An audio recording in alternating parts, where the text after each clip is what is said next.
Hi, everyone. I'm Scott Wheatley, Executive Director of the Cloverdale District Chamber of Commerce. Welcome to the Chamber Voice and meeting with some of our valued members in the community. Today, I'd like to welcome our president, Adam Smith.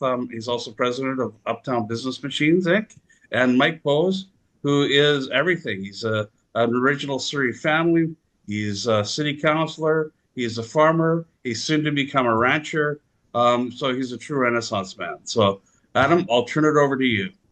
Yeah, so actually, thanks, Scott, and welcome, Mike. It's great to have you here, and look forward to getting into a little bit of conversation about the ag business. But first, I've got a little bit of a bio. So apparently, fifth generation farmer in Surrey. Is it true that you've been on this land, farming this land since the 1800s, Mike? Is that something that we can use as a stat? Not yourself personally, right? But 1890 something. Um, I'm a, I'm actually a, I'm a fourth generation farmer, not fifth. My son is Oh, fifth generation, oh, okay. and my grandson will be he's sixth generation. My great grandfather landed in Surrey in 1891 at what is known as Fry's Corner, 176 and Fraser Highway. And then in 1892, bought the original family farmland on 64th Avenue at 164th, all the way down to the Serpentine River, and built his house and moved onto that property in 1895. So yeah, fourth generation. Been farming my whole life. Still farming. Wow. Well, that's Looking at getting into the ranching business. interesting. Yeah.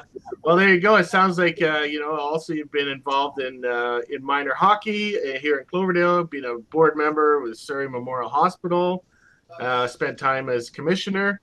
Geez, it sounds a lot like Yellowstone if we were, going to review the series about that family. But in 1999, with the help of your wife and your sons, you added the Bose Farms corn maze, which is a very popular attraction, and the pumpkin patch, and seasonal agritourism type of thing. So, and also serving on city council. So, welcome, Mike. Did you have something to start off with, or shall we jump into a few questions?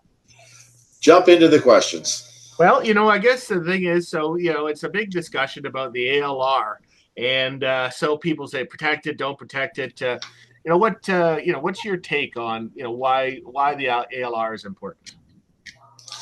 Well, as a former commissioner for the Agricultural Land Commission, I have a great love for the commission and protecting farmland. As a farmer, again, great love for protecting farmland. Within the city of Surrey, 30% of our land is within the ALR. It basically cuts our urban area in half. It runs through the middle of the city. It's some of the most productive land in the entire province. It's some of the most productive land in the entire country. Second, maybe only to the Holland Marsh in Ontario in its capacity. And if we learned anything during COVID, is that there are events that will happen in the world and in history that will require us to be able to feed ourselves. So we can't grow everything everywhere. Where we build houses, where we build industrial parks, generally are not conducive to producing the food that we need to survive as a population. Mm. And not everywhere in the province.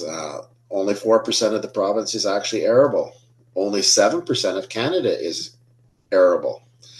So we have a very limited base on which to produce the food that we will need. And with climate change, those needs are going to increase. Well, that brings it's us up. very important that we.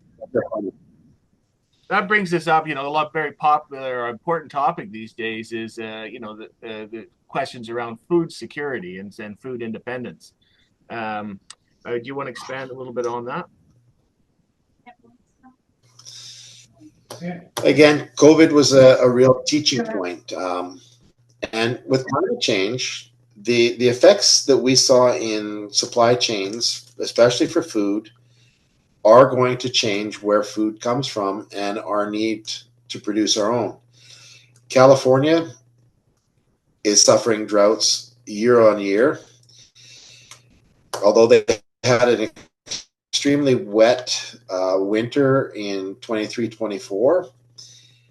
The water that was accumulated in the reservoirs, unfortunately, the president of the United States opened two of the most important reservoirs and let that water drain into the ocean, thinking he was going to put out a forest fire with water that wasn't ever going to get near there.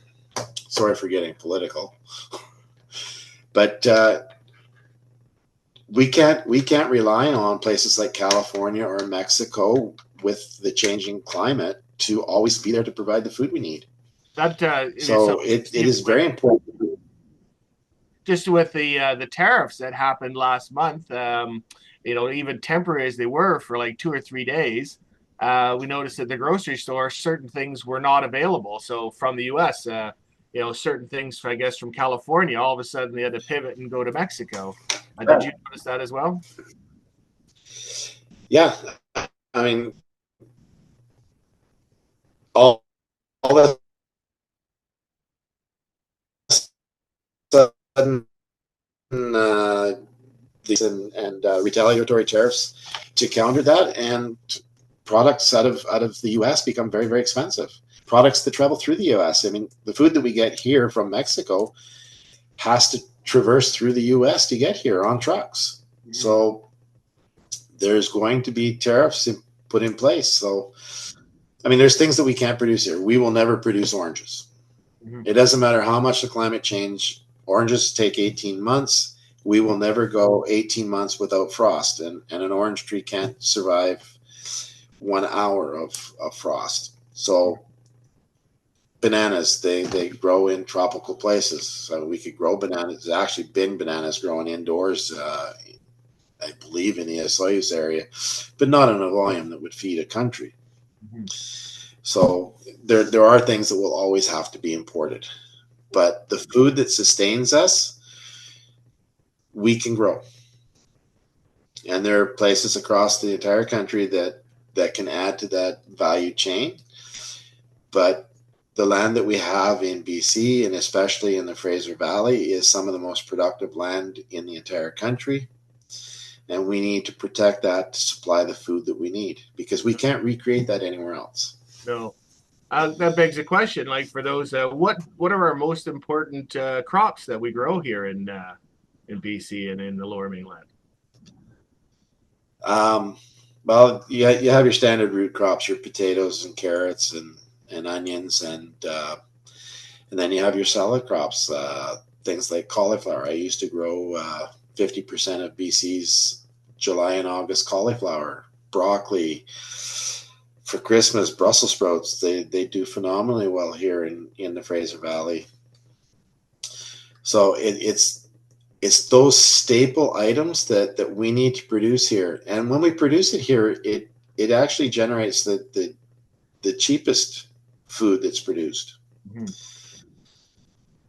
And I imagine less climate action. So if they're not trucking from Mexico or from California, things that we can grow here aren't going through big transportation issues. Yes. Buying local is probably the best green initiative that a person can do. And we talk a lot about the federal lands that are on 192nd and the crops that are growing there. And I'm only using this because I actually know the number. But the crops that are growing there save 11,000 tons of carbon that would be produced to haul that from California or Mexico into BC. And that's a tremendous amount of pollution that just buying from that 200 acres can save. Now, what types of food production that we do here in Surrey that we would be, or people would be surprised about? And is there something that we don't know what's here that?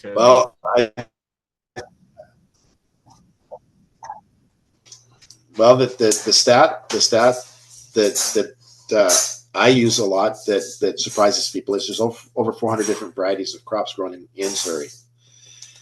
people drive the main highways and they kind of think that the only thing that's growing in Surrey is blueberries, but that's actually not the case. There's blueberries, strawberries, goji berries, there's grapes. But I think probably the crop that would surprise people the most, two crops, the amount of garlic that's grown in Surrey, and there's actually a wasabi farm. We actually grow and we actually export wasabi out of Surrey. They were going to grow hops there, but I don't think they're growing hops. Hops have their own challenges. Right.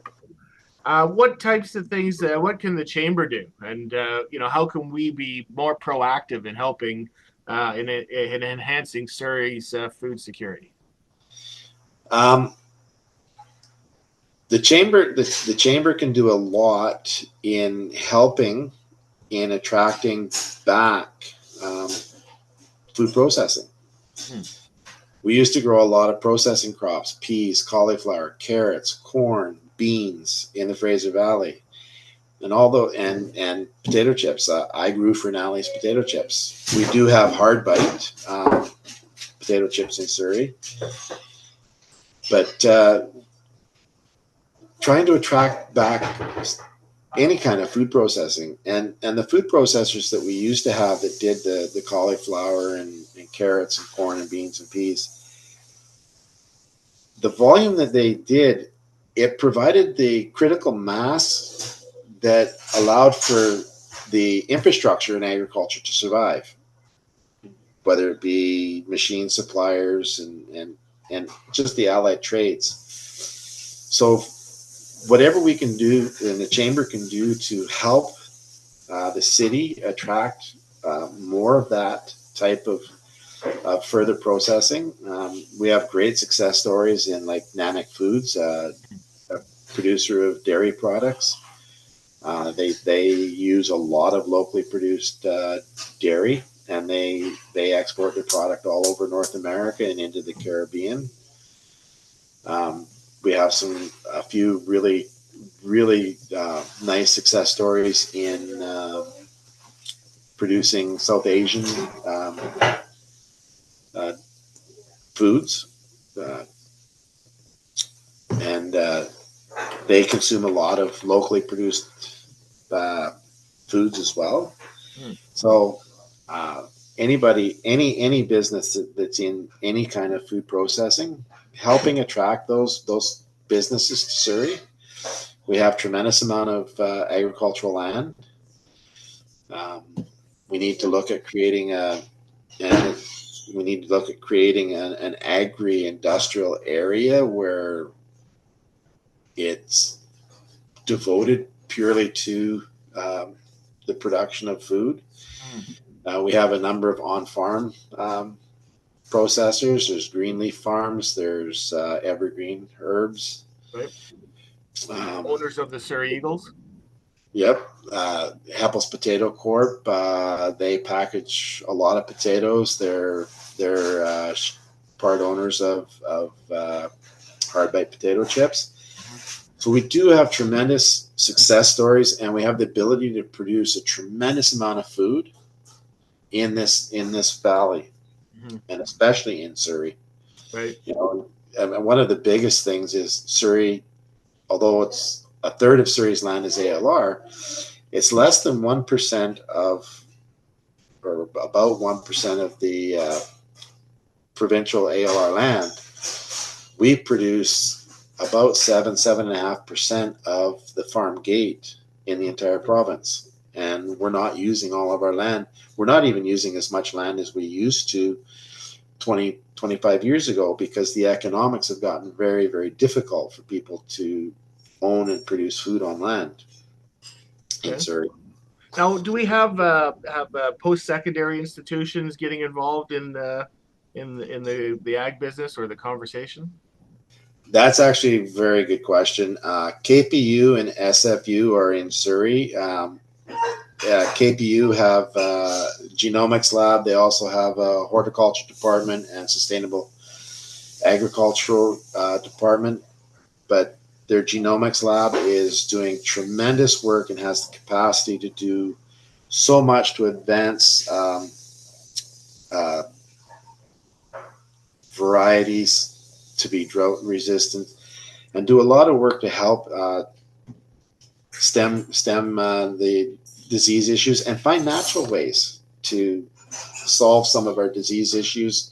They have worked in bovine to help develop better breeds for heat tolerance and productivity. I've had the opportunity to work with them on some of the poultry issues, and then you have SFU with the Ag Tech and Innovation department that they have, and they're also working on solving some of the issues that we have even in the blueberry industry. They're facing some tremendous challenges as well. And they're working with KPU. They're working with technology firms trying to develop autonomous electric equipment to help small farms and farmers in general kind of get through that labor issue. Mm-hmm. Labor is expensive. Labor is very hard to find. It's very hard to find people that want to do the kind of labor that you need on a farm. Mm-hmm. So any work that's being done in those two institutions, working also with UBC and University of Fraser Valley, those two are driving some tremendous innovative changes in both technology and applied genomics. So you see some hope for the future, but we've got to take action. There is hope. And yes, we have to take action. We have to keep doing what we can to help promote the work that's being done in post-secondary. It'll go a long way in stretching our season. You know, one of the big disadvantages in Canada is we don't farm 12 months of the year as a general rule, especially field crops. But, you know, with vertical farming and the work being done at KPU and SFU in trying to lengthen those seasons through that vertical farming and greenhouse farming, we can lengthen that season out and provide more of our own food, and hopefully at a more affordable price point for the consumers. Right. All right. Well, thanks, Mike. This is awesome. Really appreciate it. So I think if people wanted to ask a question, they could reach out to the chamber. Info at cloverdale.chamber.com. Scott, is that you're muted? .ca. .ca. Info at cloverdale.chamber.ca.